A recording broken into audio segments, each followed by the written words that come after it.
welcome back to the show. I am so excited to introduce today's guest, Debbie Squizzero. Is that how I pronounce your last name? You're so close. I have such a long Italian last name, Squizzero. Squizzero. Yes. Okay. Debbie is a psychic medium, and her purpose is to connect you with your deceased loved ones and or provide you with guidance, clarity, or insight that you may be seeking for your past, present, or future issues.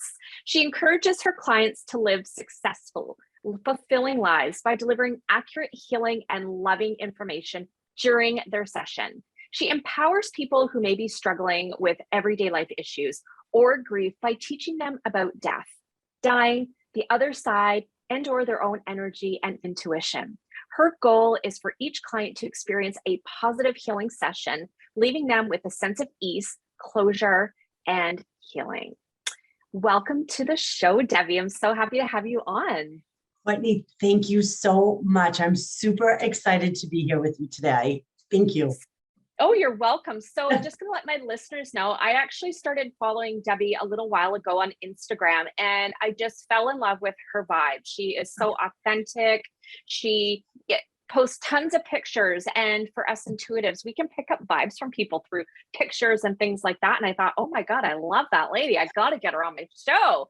And what you've been doing has been touching so many people. And I really felt like you have a lot to offer my listeners. So Debbie, if you want to maybe tell us a little bit about your early years and when you decided to, or when you first recognized that you had these abilities, and then maybe talk about when you decided to start developing them. Absolutely. And thank you. I appreciate that so much. And likewise, when you connected with me, it's so true that we can pick up on vibes and pictures. It's so true. Oh my gosh. Well, my story started, I started to see and sense spirit when I was 6, but when I went to bed at night, I didn't understand what was going on. I would say, I would tell my mom that people come out of my closet, and the way that I would see it would be like a floaty, like you see on a ghost hunters, I would say. That's the best way I can remember it. And then from 6 and going on, I would have very vivid dreams of my deceased loved ones. And I would say to my mom, they came to visit, and I could tell you down to the plaid in the shirt what they had on. It was crazy. And I would be like, Mom, I could feel how happy they were. I'm like, And then I rolled on into my teens, and I noticed that people in my teens into my early 20s would just confide in me, Courtney. They just would tell me like some of their like deepest, darkest things. And I'd be like, oh my God, why did they tell me these things? And finally I'd be like, are you okay with telling me this? And they would be like, Deb, you just give really good advice. I'm like, oh, okay. And I'm just like, well, I'm just being me. But lo and behold, as we know, it's channeled from a higher source. We find out later on. In my early 20s, I was so drawn to having my cards read, learning about the afterlife. And at that time, their mediumship wasn't mainstream like it is today, right? Yeah. So the only book, there was Sylvia Brown, there was John Edwards, and there was James Van Praagh. And I just devoured James Van Praagh's book, Talking to Heaven. I was like, oh my God, this is my life. And I was like, holy moly. And then I had a woman in my 20s. She read for me all the time. And then she actually moved to where you are. Wow. Back in the day, we didn't have really any other way but the phone. And she would say to me often, Debbie, you're going to do this work. Now I'm in my 20s. I'm like, are you get out of here. I'm not so-and-so. I'm not doing this. I love coming here. I'm like 20 years old, 22. Fast forward to my early 30s. And I was going through a big emotional thing in my life. And that's when spirit blew me open. And I was like, so much stress around it. And all of a sudden, Courtney, I was a school teacher. I should back up and say I was a school teacher for 22 years. 10 of those years I did have my psychic medium business. But so I'm at work one day And people are walking by me and I'm hearing things about them. And I was just like, oh my God, who is telling me all of this stuff? And so of course I had to test it out. And one of the teacher assistants walked by me and I heard, she's going to Ireland. I went, who just said, I'm like, I'm going to go test it out. So I went into the teacher's room, followed her in there. She's at the copy machine. I said, so-and-so, do you have any vacations lately? You know, are you going anywhere? And she's like, oh, Dad, my husband and I, we're going to go to Ireland for the summer. I'm like, oh my God. And that's exactly what I had heard. She was going to Ireland. So during that period, since the woman I saw in my 20s wasn't around, somebody had mentioned a different local healer. And this person had said, Debbie, she's all about the angels and she's beautiful. And I'm like, I don't know a lot about the angels. So I went to this woman and she's really the one that put it all together for me. She's the one that told me like this intuitive thread is on both sides of my family and you're very intuitive and this is why you have to do it. So once she put that together, I was like, oh my God, now I know about my life. Like it just made sense, you know? Yeah. It made sense. And so I said to her, can I study with you? And she said, absolutely. And I took every single course that she had at the time. This is going back 20 years ago. I took every course that she had. She had like a retreat. I devoured everything. And from there, that's when I realized what was going on. And all I wanted to do was help people. That's all I wanted to do. And so I just started reading out of my house to just help family and friends, because that's how it felt safe to me. I know everybody has their thing about family and friends, but on my journey, I felt safe reading for family and friends. And from there, it just blossomed into, I fought tooth and nail going to my first place, but I finally gave in. And then Spirit talks to me in song a lot because I hear this song as I talk to you. So it was like one thing leads to another, which is the truth. So I went from one to another. And I eventually, after I'll say ripping the Band-Aid off and having a stress-induced mental and emotional breakdown, I left teaching after 22 years. I wasn't listening to Spirit. They kept saying to me 2 years prior to me leaving, Debbie, you can't handle all this. And you know that's where your passion is. Your passion for teaching has kind of served its purpose. And now and here's me. No, I totally got this. And they know, I always say, listen, there's such an infinite intelligence. Why do we argue with them? Never, Yeah. So I was just like, okay. So I took that leap, which is another whole story in itself, but I took the leap. And here I am, baby. Here I am doing what I love, serving Spirit, helping others.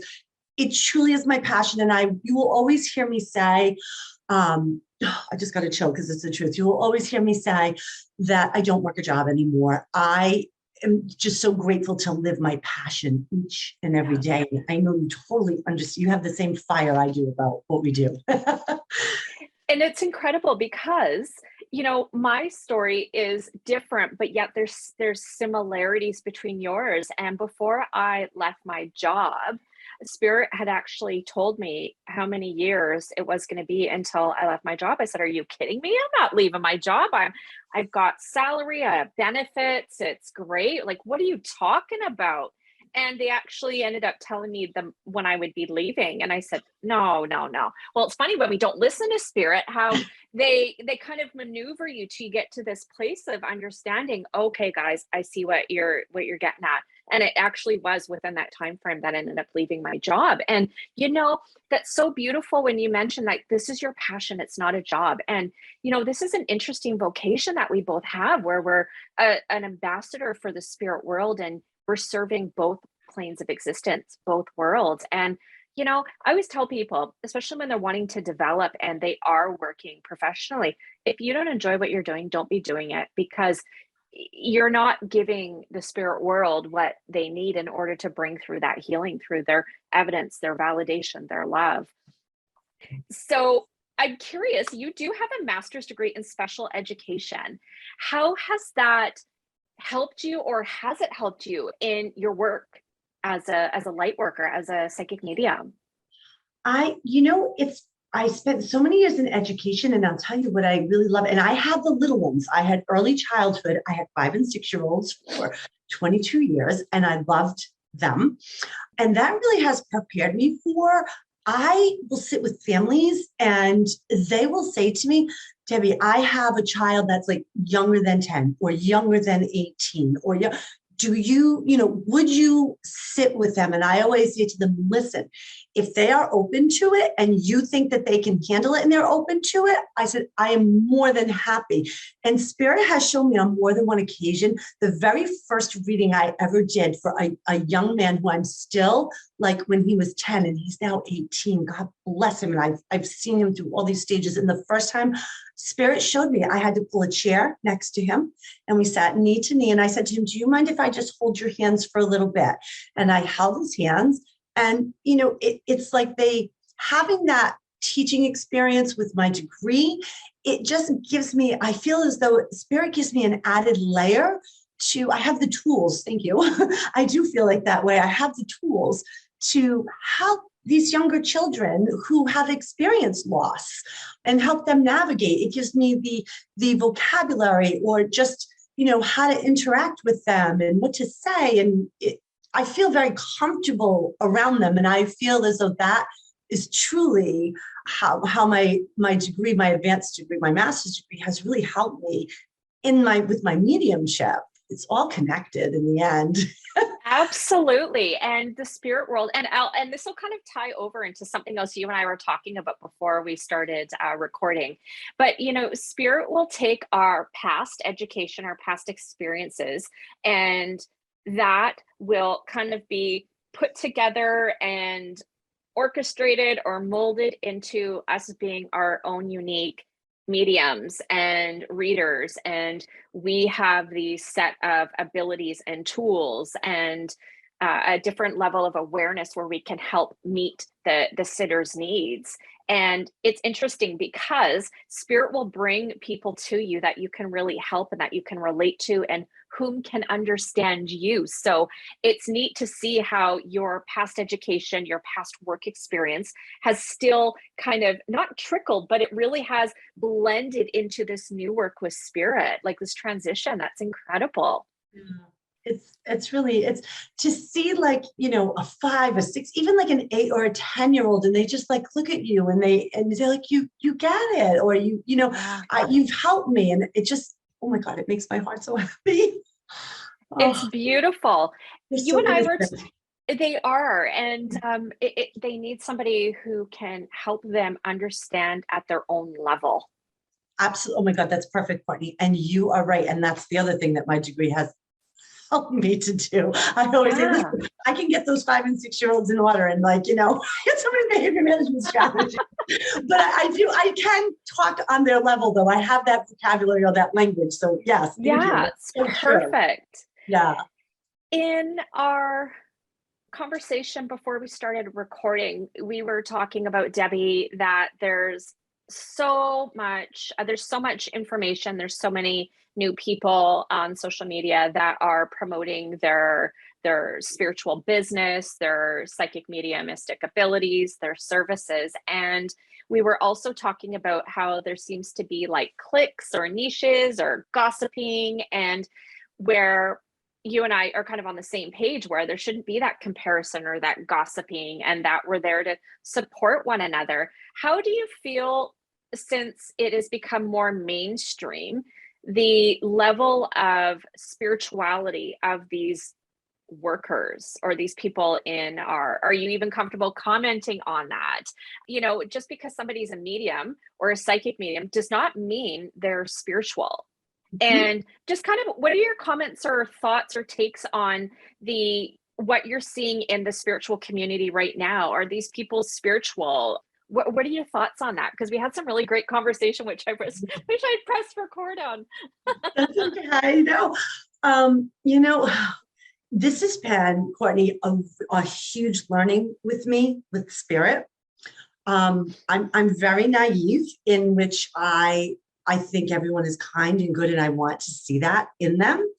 And Spirit has really set out this lesson for me. And those in my inner circle know, because we've had these discussions. And I will say, it's so disappointing for me to sometimes see somebody's true colors, where I always, I've said a few times, it really disheartens me and it makes me sad to see that not everybody in the spiritual community is heart-centered or is spiritual. Yeah. They have an agenda or an ego of some sort. And it just really, it breaks my heart. And it's eye-opening, and it has been very eye-opening for myself. And at times it's taken me weeks sometimes to process some of that, like, wow, that really, okay, let me just process that. And it's eye-opening. Here comes my song. I hear it, Katy Perry. I'm wide awake, because that's usually what happens. I am wide. And to be honest and vulnerable, Spirit will play me that song when I'm about to learn a lesson like that. I'm like, okay, you've got my attention, eyes wide open. I'm ready. And it's disheartening, but it's the truth. If we have to speak the truth, it's absolutely the truth. And, and it is. It is. It's really touchy. It's a touchy topic. But, in my own experience, in my own private readings, I have had clients come to me and I've had to clean up the mess from other readers, things that they've said, things that were done in the reading, information that was shared, how information that was shared. And these people have come completely devastated. And I feel like some people don't understand the responsibility that comes with doing this work. What are your thoughts on that, Debbie? Oh, Courtney, I couldn't agree with you more there.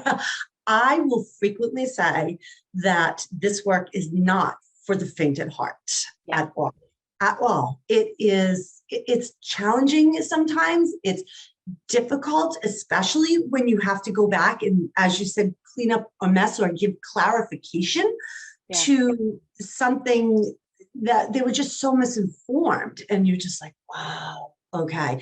Listen, and going back to helping them truly understand what it's all about, and going back and fixing the mess. I will say, I see the little sweeping up, which is the truth. And just because I feel like people that work from the heart and that are heart-centered and sit and do personal development at a really top tier level, I will say, they do a lot of personal development. And I feel as though you just become so connected to Spirit, and, and the way that Spirit works, the way they connect with people, and just the truth of Spirit, I completely agree with that. And I feel like they are sent to you for that reason. They find you. Absolutely. I will usually say to a client, if we're together, this is not a coincidence, you're meant to be here, because there are no coincidences. Yeah. And I've actually had some clients sit with me on that note and say, I have gone, or I've done this, or and I'm here for some clarification. Can you help me understand this or that? I'm like, sure, absolutely. You made an important note there that I want to highlight, and for my listeners to really kind of absorb this and take this in.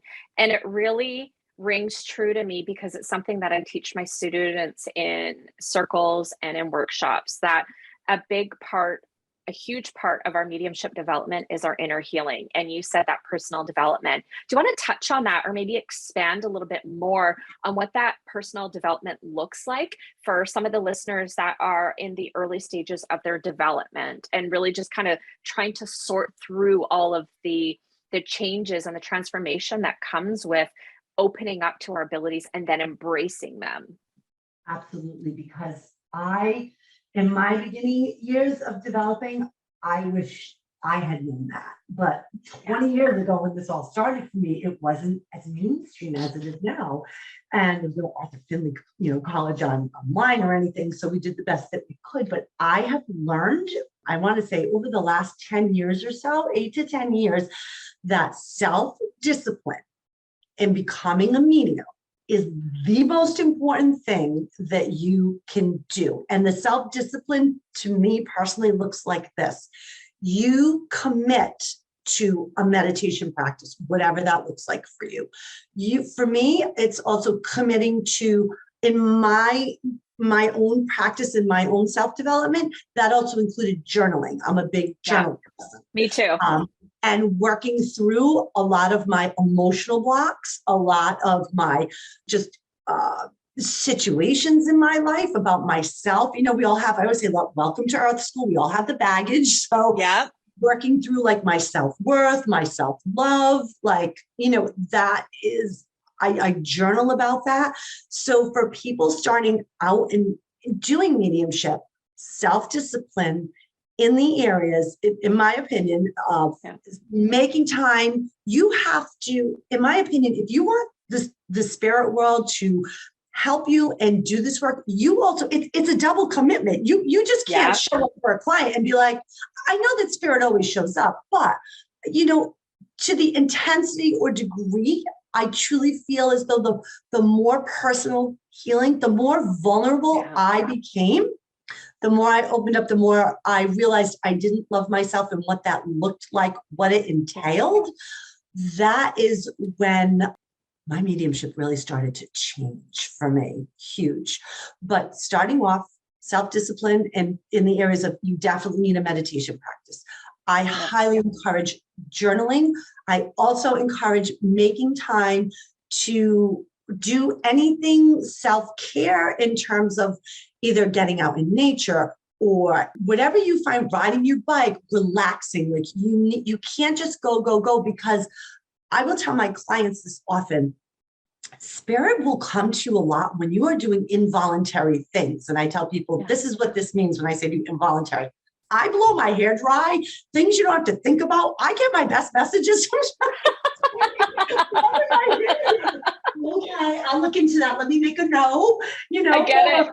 Or when I go, I love to run. So when I go running, like I can't wait to get home, like get my pen. I'm like, all right, give that to me again. I got to write all these downloads, you know, that even that time off. So those are the things. And I also would say starting out as well, whatever you're drawn to, like for me, it was the afterlife. So just learning as much as I could about the afterlife. That was the other thing, you know, that for me. So those would be the things that I would say. And it all comes down to self-discipline. That's the bottom line. I love it. It's so important because when people have this awareness, okay, I am intuitive, I am picking up on the world of spirit. What do I do with this? I love it. They get so focused on making those connections with the other world that they lose contact, or there becomes a disconnect between that physical aspect of themselves as opposed to merging those two aspects of themselves. And again, I second everything that you said, because there's a lot of work that you have to do in order to prepare your spirit, in order to work with spirit. And so what you say absolutely resonates, and listeners, follow Debbie's advice, because it is going to serve you well, both in your personal life, your own spiritual life, as well as your work with the spirit world and your clients too. If you have a tremendous amount of healing, how are you going to be able to bring that deeper level of healing to your clients? And I found, Courtney, to piggyback on what you said, the more I stepped into my healing, I could be a better medium for my clients. Yes, absolutely. I could be because I was better with Deb. I knew myself. I accepted myself. And once that happened, I saw such an increase in my mediumship with my clients to be able to help them. So it's so true what you just said. So true. And there's no shortcuts when we're doing this work. Oh, hell no. There's no shortcuts. And speaking of the master's degree, how else that has served me, I truly believe, and I say this in my bio on my website, that I don't care what you do for work, but the minute you think that you can't learn more, you're done, because I feel like you just can be a lifelong learner. There is always more to learn, always. Absolutely, especially when we're working with the spirit world. You can't just take a weekend workshop and expect to be a working medium. And oh, within a year, I'm going to go out and start doing private readings. It's like, no, no, you're just getting your toes wet. Give yourself the time to develop and unfold in a way that's natural without comparing your journey or progress with somebody else's. Mm-hmm. So, Debbie, just want to talk a little bit about maybe some fears or limiting beliefs that you may have encountered in your early development. Yes. My fear of loving myself, of feeling worthy enough to do this work. Truly, it has been that has been ongoing for me. I want to say, I have finally? I'm better than I've ever been, but that was my big, to know that I was worthy to step into this work full time. I had my business for 10 years while I taught, and there were so many times that people would say to me, Debbie, just go do it. I go, oh, no, I can't do this full time. You don't understand. And I would refer, Courtney, at the beginning, I would refer people to other people. And I did not put up a picture on my website at all. I had this roving picture of the universe. Like, I had some big self-worth issues. Yeah. Really, to know that I was worthy, or to say I am a medium, that I would always be, I'm a teacher, but I don't say that anymore. Now I say, I am people say, what do you do for work? I am a psychic medium. And I say it with conviction because I know I am. I have spent so many years working on my self-worth, not only in my mediumship, but we know it shows up in other areas. It showed up in my work life. It shows up in romantic relationships, shows up in family relationships. It shows up in friendships.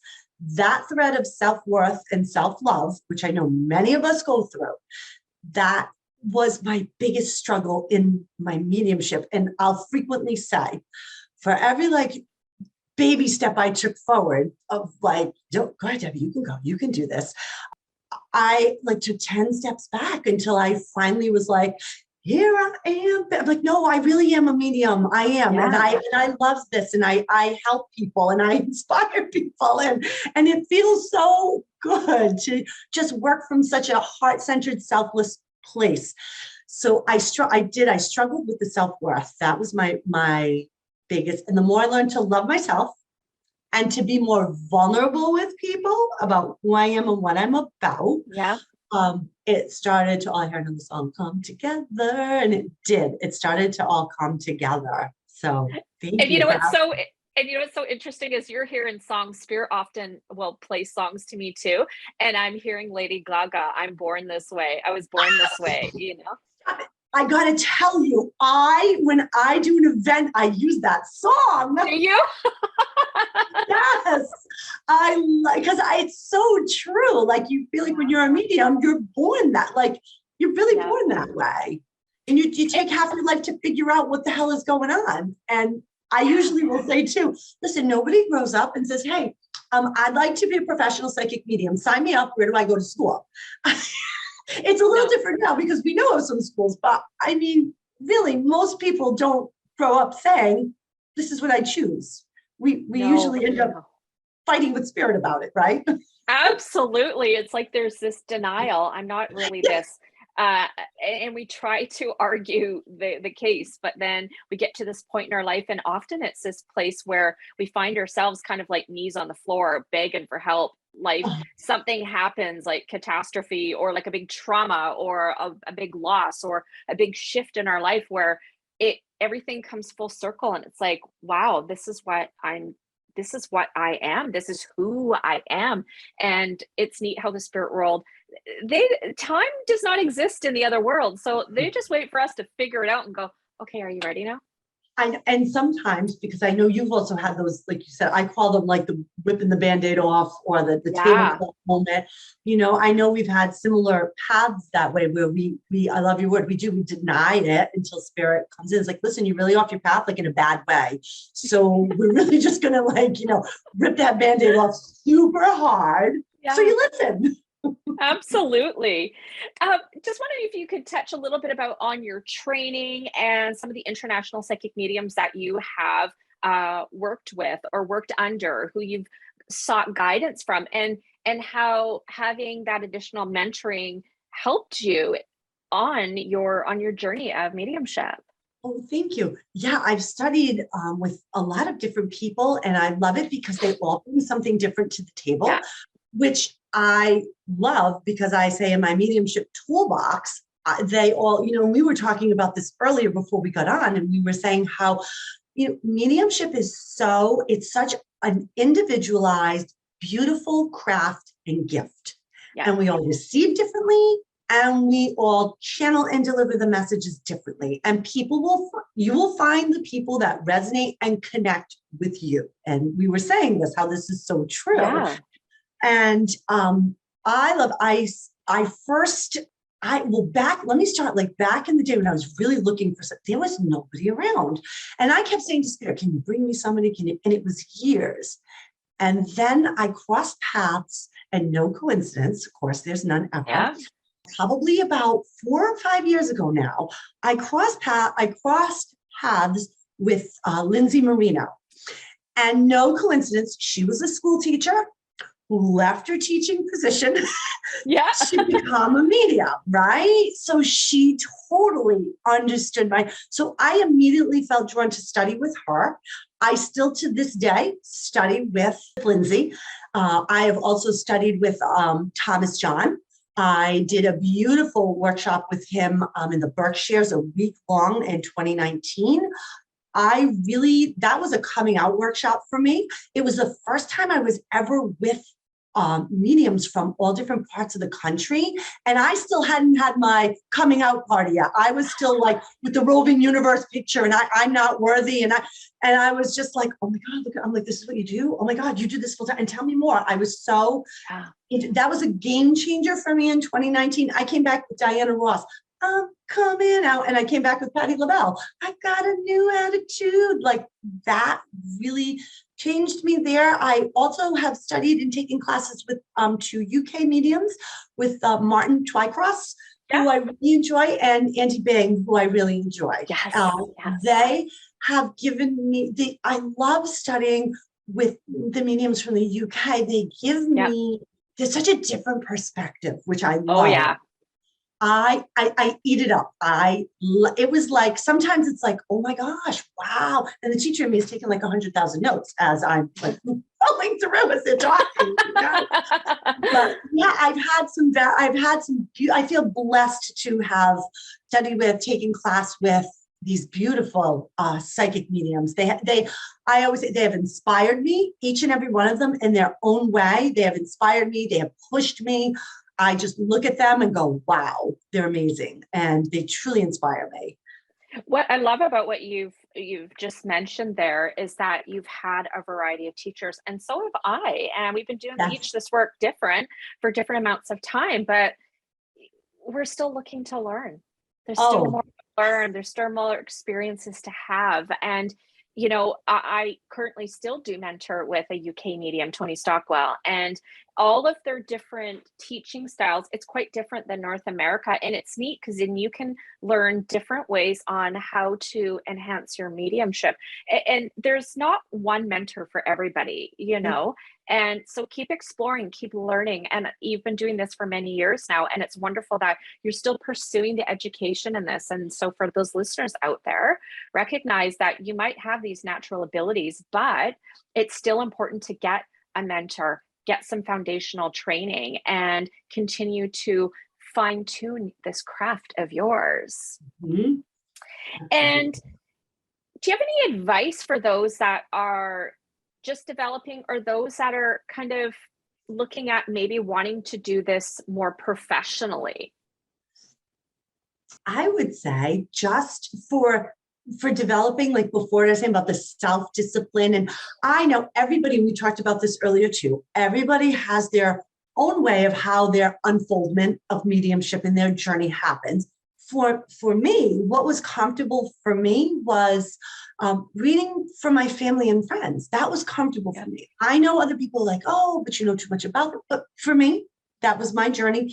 And I started there, and I started to just branch out, and I would just read, from my home. And I that's how I started. And I will tell people, do what's comfortable for you. So if you're starting out on your mediumship journey, and for me, it was like the afterlife, it's just, and oracle cards. I see you have yours in the back. I have a serious addiction myself.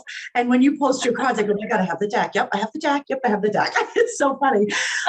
And that was the other thing. So, and sitting in development circle, I didn't realize this 20 years ago when I was sitting in development circle. I had no idea. All I knew is I was going to my local metaphysical shop, and I was sitting with the same people every week. And I was learning to be a medium, but I had no idea what I was doing. But now looking back, I go, oh, that was development circle. Now I know. So I would encourage them to do development circle, and meditation, read, and connect with, learn as much as you can with whatever.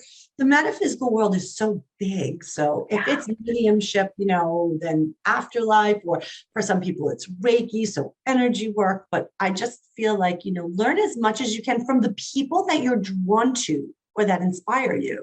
So I love it. And if you feel drawn to somebody, that's often that little nudge from the spirit world telling you, hey, that's where you need to go. That's who you need to see, right? And that's really about us opening up to that inner voice within, and the voice of spirit, because they come through on that beautiful vibration of love. They're not going to steer us wrong. And it's really about us learning to trust and to surrender to that power that is always there with us, whether we have an awareness of it or not. Mm-hmm. So, Debbie, you do a lot of gallery readings and public events. How did your work unfold into that? That's so funny. No coincidence you should ask me this. I just told this story last night to somebody. It's so funny how, things happen. So, Courtney, I left teaching, and truly, first of all, I never thought I was going to leave teaching, but I did. And I always thought that this would be I would enjoy this during my retirement years.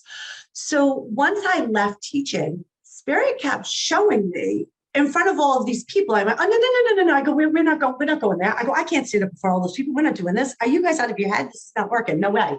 So again, we don't argue with them, right? So they kept it so funny. I was just like, okay, just keep bringing it. Show me. So in order for me, when I first pulled the trigger on this, there's a route that I run here in my hometown, and it's right near these beautiful twin rivers of water. And on this twin rivers of water, there's a beautiful event site right on the river. And as I would run, especially during when we were like lockdown COVID, like 2 years ago, they kept saying to me, you got to do an event over there. I'm like, nope, you got to do an event over there. Nope. I must have fought them tooth and nail. And finally, one day they wore me down. I went, okay, fine. When I go home, I'll look it up. Right. So I went home. I looked it up. I called them. My heart was like coming out of my chest because I was just like, oh, and I called the man and I met with him. And I was just like, okay, I'm just going to pull the trigger and do it. I'm just going to jump into it. I trust, as you said, surrender. I am just, you guys have never steered me wrong. And I always say, listen, there are no mistakes. There are only experiences. My clients will say, yeah, but what if I make a mistake? I go, oh, we don't make mistakes. It's an experience. It's an experience. Yes. They thank you for the experience. So I said, okay, let's see how this experience is going to go. Courtney, I feel so blessed that I have this beautiful support system here in the physical world with my family and my friends and relatives. Like it's beautiful. And they all stepped up knowing that I was going to do this. I mean, I didn't even ask. And they were like, what can we do? How can we help you? I'm like, oh, wow. You guys are the best. Just simply the best. I know they were simply the best. And I got out there and I freaking loved it. And I have to tell you that my dad was very on the fence about, he truly never understood what I did, what it was about. And he came to that event and my mom said to me, he's finally seen you in action. He really didn't totally fully understand or grasp what that was. And I will tell you, there were a lot of men at that event, which was wonderful because my dad will say, well, I bet you have just a big female base. And I go, oh, you'd be very surprised. I have a big male client, male-based client base. as well. Yeah. And I went out there, and Courtney, when I tell you I loved it, I loved it more than I ever thought I was in my life. I felt at home. I felt so comfortable. I got done, and I said to a friend of mine who helps me with a lot of things in my business, and I said to him, "Okay, when can we do this again?" What? And I'm like, "I want to do this on Zoom. Can we do a Zoom like this? Can we do?" He's like, "Debbie, you can do whatever you want." I'm like, "Okay, I want to reach people all over the place, so let's do this on Zoom." Yeah. And so it just started with the gallery events, and my tagline is, and I heard this like I would say 10 or 15 years ago when I was unfolding. I'll never forget. But again, involuntary. I was at a red light, and I heard Spirit say to me, "You're going to help heal people one soul at a time." And I went, "Oh my God, that's so beautiful." And then they showed me a business card, and I was like, "Okay, I'll put it on the business card." I still have the very first business card I ever made.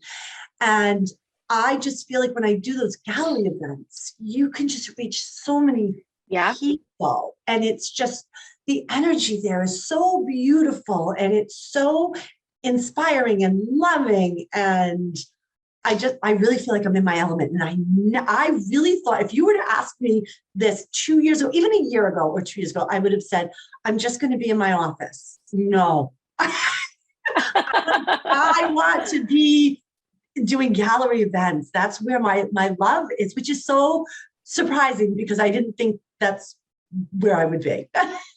It's so much fun working with the public, and I love working on platform and doing gallery readings. It's so much fun, and people go, "Well, how do you do it?" And it's like all the energy that comes from the other world to help support you in that endeavor. You might not get to everybody that evening, but it doesn't matter, because the spirit world has this beautiful way of being able to touch many souls through one message. And I've had so many people afterwards go, "But Courtney, I swear that message was for me." And I said, "It probably was. Maybe the communicator wasn't, but the message was." And that's the intelligence of the other world, to be able to touch multiple souls, and through gallery reading. So that's wonderful, Debbie. You are so busy and so inspiring. I love it. Well, thank you. And when you said about coming through, I will find too, I'm sure you find this too, like all the fathers come through at once, right? And all the mothers coming through at once. Yeah. So they are so intelligent to know how to use that energy together to reach as many people and work with the medium with their connection, their absolutely their power, as we say, our power. So absolutely. Debbie, would you like to tell our listeners a little bit about what you've got going on, upcoming events, and where they can find you, where they can get in contact with you? Courtney, thank you so much. You can find me on my website. It's under my name, debbiesquizzero.com, but I also have the domain called singingmedium.com, because Spirit gives me, since I started to unfold, like we've always worked this way through music.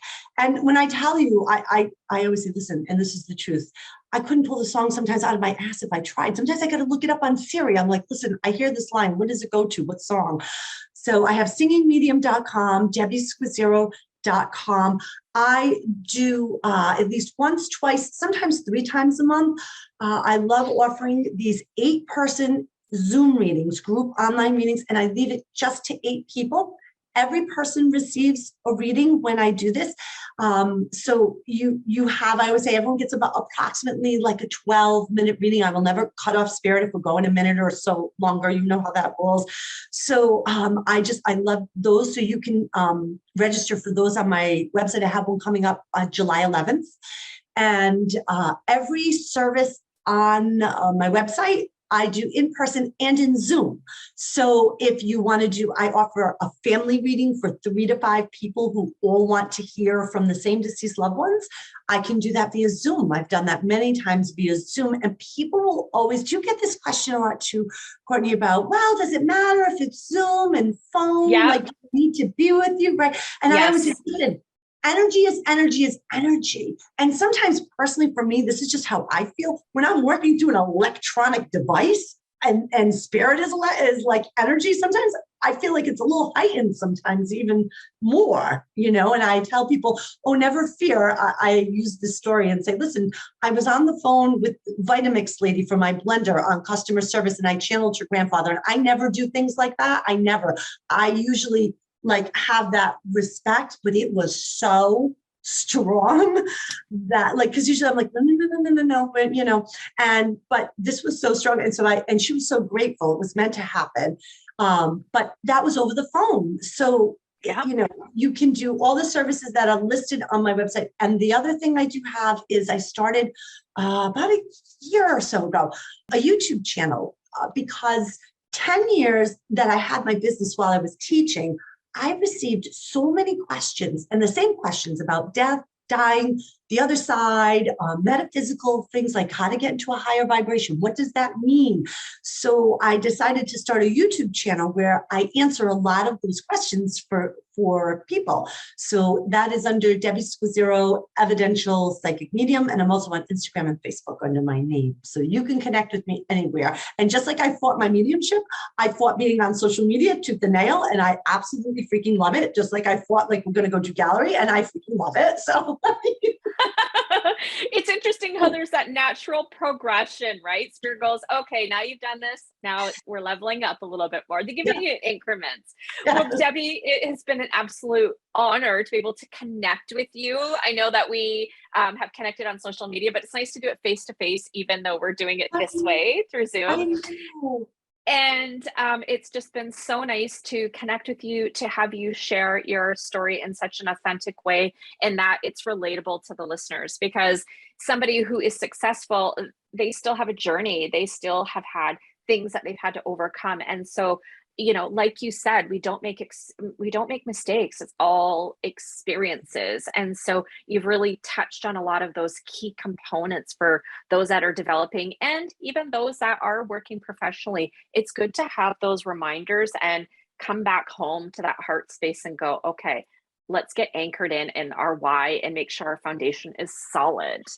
Yes, absolutely. Courtney, I can't thank you enough for having me. I was so excited to do this, and I'm just so grateful. I thank you so much. This has been an honor on my end as well, and an absolute pleasure to talk about so many different aspects of mediumship. So thank you so much. You are so welcome.